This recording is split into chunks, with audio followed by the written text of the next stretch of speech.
You can choose any yarn you want to knit with. I would suggest if you're a beginner, you use something with a simple thread on it. If you use anything too fluffy, it's going to be hard to start with.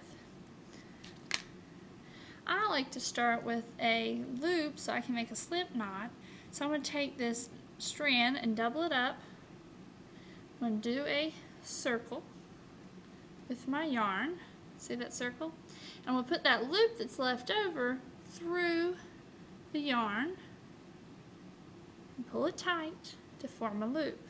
Now after I form the loop, we're going to take our yarn, pull the string through the loop, okay, put it onto our bowl for our knitting, loop it around, now pull it tight. If the knot gets in the way, just help it along. And don't pull it too tight because this is going to have to come off the bowl as you're knitting. So make sure you keep it a little bit loose. Now when you start to knit, you're going to want to, actually it's not a weave, so you're not going in and out each one, but you're actually going to be looping around every single point of the crown. You have to start in the back, okay? That's on the inside of the bowl.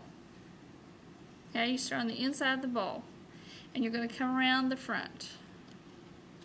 Okay? You're going to do that every one. So you're going to go around the back first, and then around the front. Around the back, around the front, around the back, front, back, front. As you get used to it, it's easier to turn this to the side and wrap each and every one back to front, back to front, back to front, all the way around.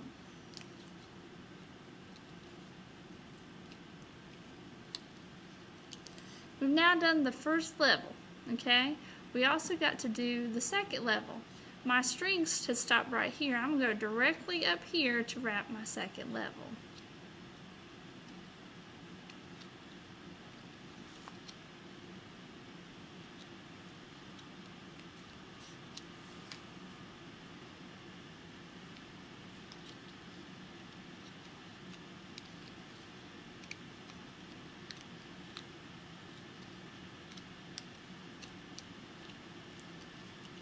I did the same thing from the bottom, from the top as I did the bottom. I wrapped inside and outside. It should form kind of like a spider web on the inside. If it doesn't do that, you've done it the wrong way. You should also see that there's one string on the top and one string on the bottom. Now I like to hold mine. Sometimes people like to put a piece of tape here so that it won't unravel, but I'm just going to hold mine. I'm going to take this bottom part off. This is where the slip knot was, okay? I'm taking that part off first. Okay? Taking it off, so now it looks like I just have one level at the top. I'm actually going to take my fingers and push that down so it becomes the bottom level. I'm going to do this to the next one. Push down the top. Take off this one. Push down the top.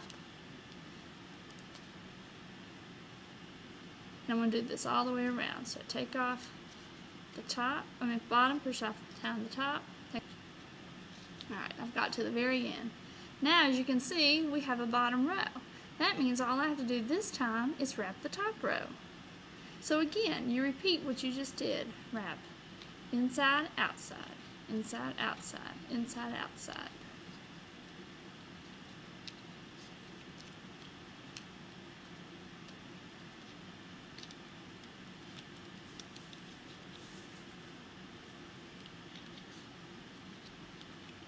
I've done the second row. And again, I repeat what I just did. I take off the bottom, push down the top. Take off the bottom, push down the top. Take off the bottom, push down the top, all the way around. And soon your scarf will form through the bottom. Now for a commercial bank. When you just can't make it anymore and you had a hard day in the art room, go for a nice can of Art Attack. Good. I worked some on my bowl for a while, and you can see now that it's coming down through the middle. That's why we had to cut off the bottom of it. You keep going and doing it around and taking it off until it's as long as a scarf.